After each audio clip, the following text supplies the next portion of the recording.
जब बात हो राम मंदिर की, जहां लगातार नए नए चमत्कार हमको देखने के लिए मिल रहे हैं, तो यह जानकारी आपके साथ साझा करना जरूरी हो जाता है। अभी राम मंदिर निर्माण कार्य प्रगति पर है और एक खबर निकलकर सामने आ रही है कि रात में अचानक अयोध्या पहुंचा सैकड़ों नागों का झुंड। इनका संबंध नागलोक से बताया जा रहा है। आखिर राम मंदिर प्राण प्रतिष्ठा से पहले अचानक इतने सारे चमत्कार क्यों हो रहे हैं? सबसे पहले गिद्धों का झुंड राम मंदिर के आसपास दिखाई दिया, जिसे जटायु के वंशज कहा जा रहा है। लोग इनकी पूजा कर रहे हैं।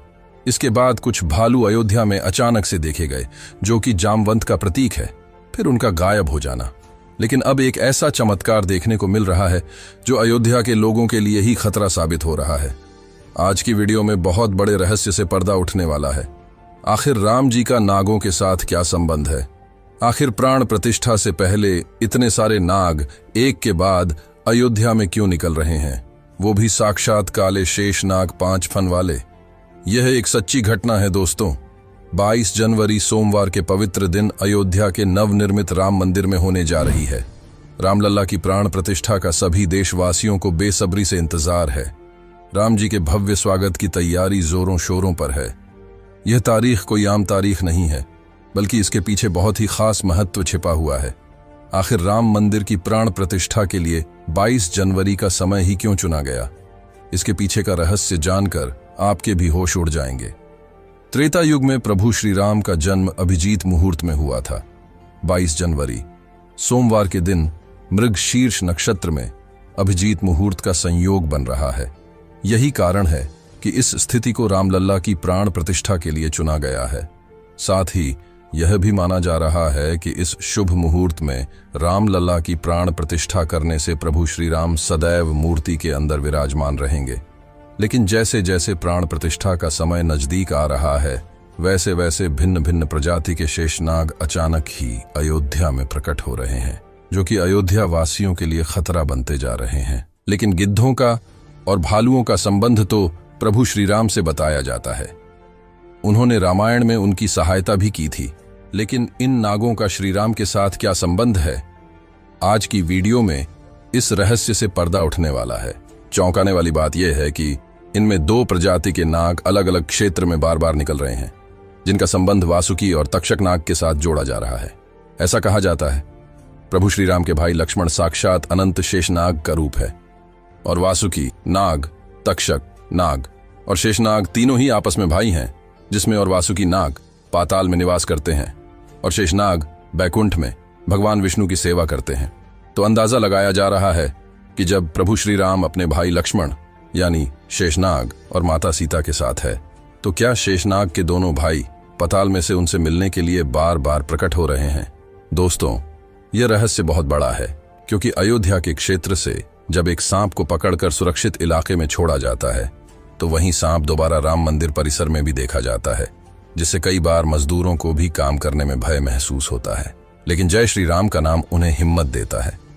लेकिन दोस्तों, प्रभु श्री राम का नागलोक के वीडियो के साथ क्या संबंध है?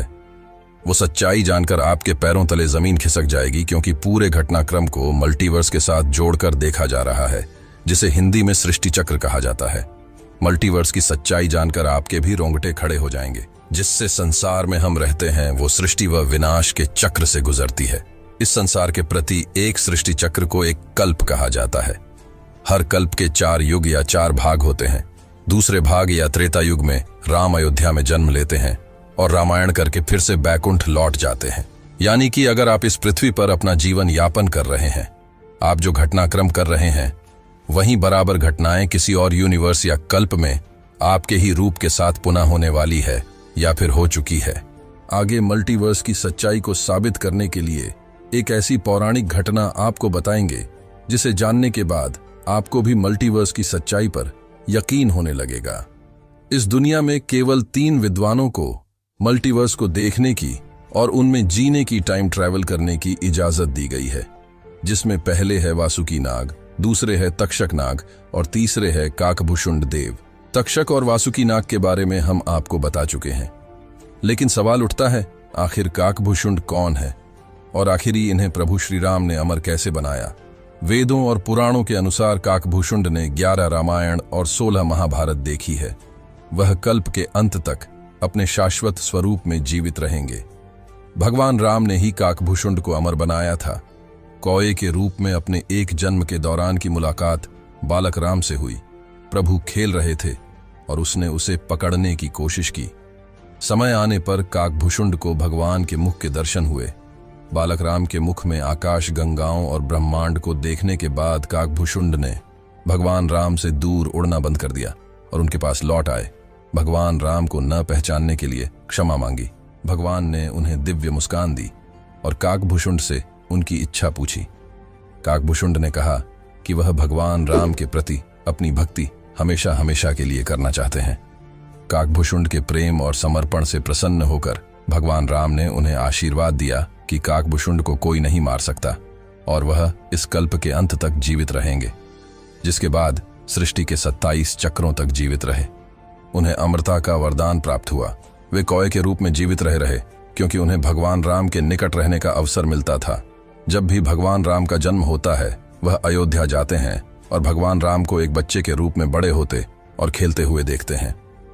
यह भी हो सकता है काकभूषुंड अयोध्या में भी हाल फिलहाल मौजूद हों और राम मंदिर के निर्माण कार्य को अपनी आंखों से देख रहे हों।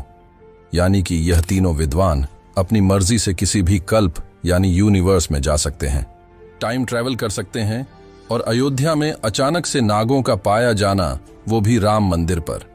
प्राण प्रतिष्ठा से पहले तो इनका संबंध भी वासुकी और तक्षक नाग से लगाना गलत नहीं होगा। इन नागों के दर्शन मात्र से भक्तों का उद्धार हो जाता है। लेकिन कई लोग होंगे जो अभी भी मल्टीवर्स यानी सृष्टि चक्र को मानने को तैयार नहीं होंगे। लेकिन आगे हम एक ऐसी सच्ची कहानी है आपको बताने जा रहे हैं जिसका संबंध रामायण से जुड़ा है और इसे जानकर आपको विश्वास हो जाएगा कि मल्टीवर्स वास्तव में होता है। जिस तरह दुनिया में आने वाला हर इंसान की मृत्यु निश्चित होती, उसी तरह इंसान रूप में जन्म लेने वाले भगवान अवतारों का भी अभी इस धरती पर एक निश्चित समय है। वो समय समाप्त होने के बाद उन्हें भी अपने प्राण त्याग करके अपने लोक वापस लौटना पड़ा था। उसी प्रकार भगवान श्री राम भी इस लोक को छोड़कर वापस विष्णु लोक गए। भगवान श्री राम के समाधि के बाद में सबसे बड़ी बाधा उनके प्रिय भक्त हनुमान थे, क्योंकि हनुमान के होते हुए यम की इतनी हिम्मत नहीं थी कि वो राम के पास पहुंच चुके। लेकिन स्वयं श्री राम से इसका जो हल निकाला वो मल्टीवर्स यानी सृष्टि चक्र के साथ जुड़ा हुआ है। एक दिन राम जन्मे गए, उनकी मृत्यु का समय हो गया था। वह जानते थे कि जो जन्म लेता है उसे मरना पड़ता है। उन्होंने कहा कि यम को मुझ तक आने दो, मेरे लिए मेरे स्वर्गधाम जाने का समय आ गया है। लेकिन मृत्यु के देवता यम अयोध्या में प्रवेश करने से डरते थे, क्योंकि उनको राम के परम भक्त और उनके महल के मुख्य प्रहरी हनुमान से भय लगता था। यम के प्रवेश के लिए हनुमान को हटाना जरूरी था, इसलिए राम ने अपनी अंगूठी को महल के फर्श के एक छेद में से गिरा दिया और हनुमान से इसे खोजकर लाने के लिए कहा। हनुमान ने स्वयं का स्वरूप छोटा करते हुए बिल्कुल भंवरे जैसा आकार बना लिया और केवल उस अंगूठी को ढूंढने के लिए छेद में प्रवेश कर गए। वह छेद केवल छेद नहीं था, बल्कि एक सुरंग का रास्ता था जो सांपों के नगर नागलोक तक जाता था। हनुमान नागों के राजा वासुकी से मिले और अपने आने का कारण बताया। वासुकी हनुमान को नागलोक के मध्य में ले गए, जहां अंगूठियों का पहाड़ जैसा ढेर लगा हुआ था। वासुकी ने कहा, यहां आपको राम की अंगूठी अवश्य ही मिल जाएगी। हनुमान सोच में पड़ गए कि वो कैसे उसे ढूंढ पाएंगे, क्योंकि ये तो भूसे में सुई ढूंढने जैसा था। लेकिन सौभाग्य से जो पहली अंगूठी उन्होंने उठाई वो राम की अंगूठी थी। आश्चर्यजनक रूप से दूसरी भी अंगूठी जो उन्होंने उठाई वो भी राम की ही अंगूठी थी। वास्तव में वो सारी अंगूठी जो उस ढेर में थी सब एक ही जैसी थी। इसका क्या मतलब है? वह सोच में पड़ गए।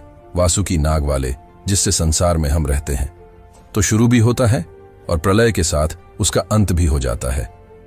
प्रत्येक कल्प में 4 युग आते हैं और समाप्त भी होते हैं, और हर सतयुग के अंत में एक वानर इस अंगूठी का पीछा करता है और पृथ्वी पर राम मृत्यु को प्राप्त होते हैं। इसलिए यह सैकड़ों हजारों कल्पों से चली आ रही अंगूठियों का ढेर है। सभी अंगूठियां वास्तविक अंगूठियां गिरती रहीं और इनका ढेर बड़ा होता रहा। भविष्य के रामों की अंगूठियों के लिए भी यहां काफी जगह है। हनुमान जान गए कि उनका नागलोक में प्रवेश और अंगूठियों के पर्वत से साक्षात कोई आकस्मिक घटना नहीं थी। यही मल्टीवर्स का रहस्य था। ये राम जी का उनको समझाने का मार्ग था कि मृत्यु को आने से रोका नहीं जा सकेगा। राम मृत्यु को प्राप्त होंगे, संसार समाप्त होगा, लेकिन हमेशा की तरह संसार पुनः बनता है और राम भी पुनर्जन्म लेते हैं। इस घटना के बाद प्रभु श्री राम सरयू नदी में समाहित हो गए। उनके साथ अयोध्या का एक एक वासी भी सरयू नदी में समाहित हो गया। यहां तक कि कीट पतंगे और अयोध्या के पशु पक्षी भी सरयू नदी में समाहित हो गए। ऐसा कहा जाता है अयोध्या में जितने भी रहवासी रह रहे थे वह सभी देवी देवताओं के ही अंश थे, जो प्रभु श्री राम की लीला को अपनी आंखों से देखने के लिए अयोध्या में रहवासियों की तरह रह रहे थे। जब रामायण काल पूरा हुआ तो वह भी प्रभु श्री राम के साथ अपने अपने धाम लौट गए। मात्र अयोध्या का भूभाग ही बच गया और वर्षों तक यह भूमि यूं ही पड़ी रही। बाद में श्री राम के पुत्र ने अयोध्या को फिर से बसाया। इसका वर्णन कालिदास के ग्रंथ रघुवंशम पर मिलने की बात कही जाती है। रामायण के अनुसार सर्वप्रथम पत्थरों के खंभों वाले मंदिर का अपने पिता श्री राम की पूज्य जन्मभूमि पर निर्माण करवाया। वही जैन परंपराओं के मुताबिक अयोध्या को राष्ट्रदेव ने फिर से बसाया था। पुराण के अनुसार उज्जैन के महाराज विक्रमादित्य ने ईसा पूर्व में एक बार फिर से दूसरी बार उजड़ चुकी अयोध्या का निर्माण करवाया। धार्मिक ग्रंथों के अनुसार उन्होंने अयोध्या में सरयू नदी के लक्ष्मण घाट को आधार बनाकर 360 मंदिरों का निर्माण करवाया था। वे भगवान विष्णु के परम भक्त थे और इसीलिए उन्होंने ही श्री राम जन्मभूमि पर एक भव्य मंदिर का निर्माण करवाया था। हिंदू पक्ष का दावा रहा है कि बाबर से पहले भी 1333 में मुस्लिम आक्रमणकारी सालार मसूद ने जन्मभूमि मंदिर को ध्वस्त कर दिया था। अयोध्या में राम जन्मभूमि मंदिर पर विवाद की कहानी की 1528 से शुरू हुई। हिंदुओं का दावा रहा है कि मुगल आक्रमणकारी बाबर ने उस पवित्र जगह को तोड़कर उस पर मस्जिद का निर्माण करवा दिया। अयोध्या राम जन्मभूमि बाबरी मस्जिद विवाद पर अपना ऐतिहासिक फैसला देते समय सुप्रीम कोर्ट ने उनसे ग्रंथों को भी अहम सबूत माना है, जिसके मुताबिक सिख धर्म के संस्थापक गुरु नानक देव जी आक्रमणकारी बाबर के भारत आने से पहले ही भगवान राम की जन्मभूमि के दर्शन के लिए अयोध्या पहुंचे थे। गुरु नानक देव जी 1510 से 1511 के बीच अयोध्या आए थे, जबकि बाबरी मस्जिद 1528 में बनाई गई थी। इतिहासकारों के अनुसार वहां पर बाबर के कहने पर उसके एक सूबेदार ने मस्जिद का निर्माण करवाया था। 23 दिसंबर 1939 को राम जन्मभूमि मंदिर के इतिहास में एक बार से जबरदस्त मोड़ आ गया। उस दिन रामलला की प्रतिमा मस्जिद के अंदर अचानक से विराजमान पाई गई। यह विवाद इतना बड़ा कि आखिरकार तत्कालीन सरकार उस ढांचे को विवादित मानकर उस पर ताला लगवा देना पड़ा। 6 दिसंबर 1992 को अयोध्या में राम जन्मभूमि आंदोलन से जुड़े लाखों कार्यसेवक जुटे थे। उन्होंने ही उस विवादित ढांचे को ध्वस्त कर दिया था। भगवान रामलला ढांचे से निकलकर टेंट में आ गए। यानी कि राम मंदिर का इतिहास बहुत बड़ा है, कई लोगों के संघर्ष की कहानी है और कई कार सेवकों के बलिदान का प्रतीक है। भले ही हम इस संघर्ष में भाग नहीं ले सके, लेकिन यह हमारा सौभाग्य है कि हम राम मंदिर को बनता हुआ अपनी आंखों से देख रहे हैं। आपको आज यह खास पेशकश पसंद आई हो तो एक सच्चे सनातनी हिंदू होने के खातिर वीडियो को लाइक करके चैनल को अभी सब्सक्राइब करें। जय श्री राम, जय हिंद राष्ट्र।